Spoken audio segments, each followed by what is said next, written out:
My name is Darrell Schonauer. I've been farming all my life since I was 13, 14 years old actually, and live in Willows, California, and Orland, California is where our orchards are located. I just think it's something you're born with. Like I said, I grew up with my dad as a baby, going with him cutting hay and stuff, and I think it's just in your blood. We had livestock, and at that time there's a lot of family involved. We're pretty diversified. We've run sunflowers and wheat, and like I said, mentioned corn. Well, the operation started with my dad and my uncle right after the World War II, and now it's my cousins, two cousins, and myself. There's three of us involved.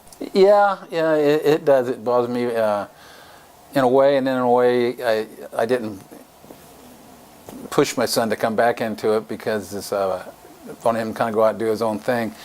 But it's a whole different thing now. It's a bigger business. There's not as much actually the fun part of it, like I mentioned before. You're more up against the wall now economically, and it's still fun. It's something I love doing, planting a crop and seeing it mature and then harvesting it. But it's not as fun as it used to be. Farmers don't have much control over their crop.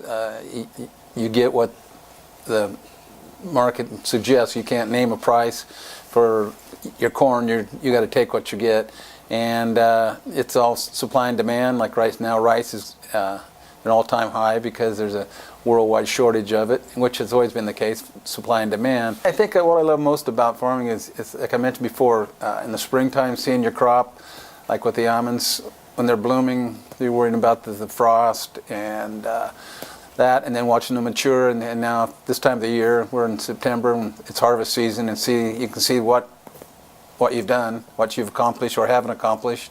Just the gratification you get at the end of the year, knowing the hard work all paid off for. The age of these almond trees here they're about 12 years old.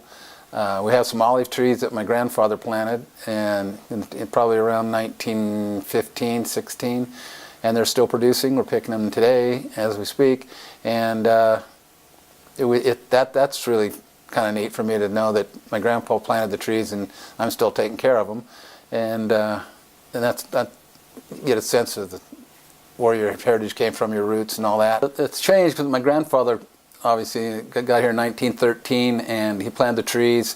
They had a couple dairy cows, pigs, and chickens, and turkeys, and pretty self-efficient, and then he lost the ranch one time, then went back to town, got a job, then bought the place back, and then when it really started was after World War II, when my uncle and my dad got out of service, they bought some ground and were very diversified at that time, and commercial fertilizer just coming on, and we just evolved trying to stay with the trend. We've made some good moves and made some bad ones. You got to keep up with the times, and new pesticides, herbicides, new cultural practices, and the almonds and the orchards are the latest. We started out in livestock, and then we got into row crops, and now because of the economics, we're in the more orchards. I think the worst move was we sold one ranch and bought another. I wish we would have kept the original ranch.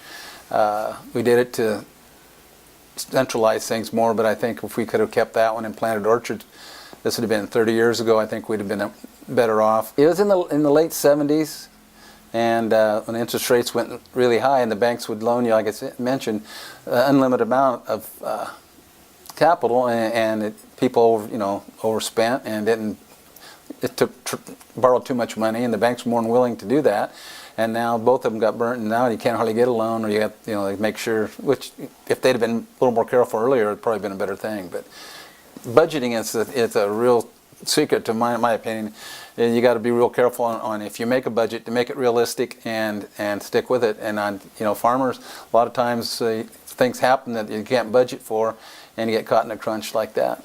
But I think farmers would like to have government completely out of it, and let us create our own markets and have them tell us where we can send our food, sell our food to, and I think we'd be better off. But I think the American consumers is benefiting from the subsidies as far as keeping the farmers in business. Well, I think a lot of it would be tradition. I mean, our country started with family farms, and now, I mean, it's more people live in cities now than live on farms by far. I think 2% or something are farmers, and I think it was the backbone of our country, and probably still is, really.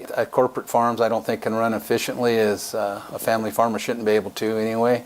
And I just think it's part of America and part of what makes our country great.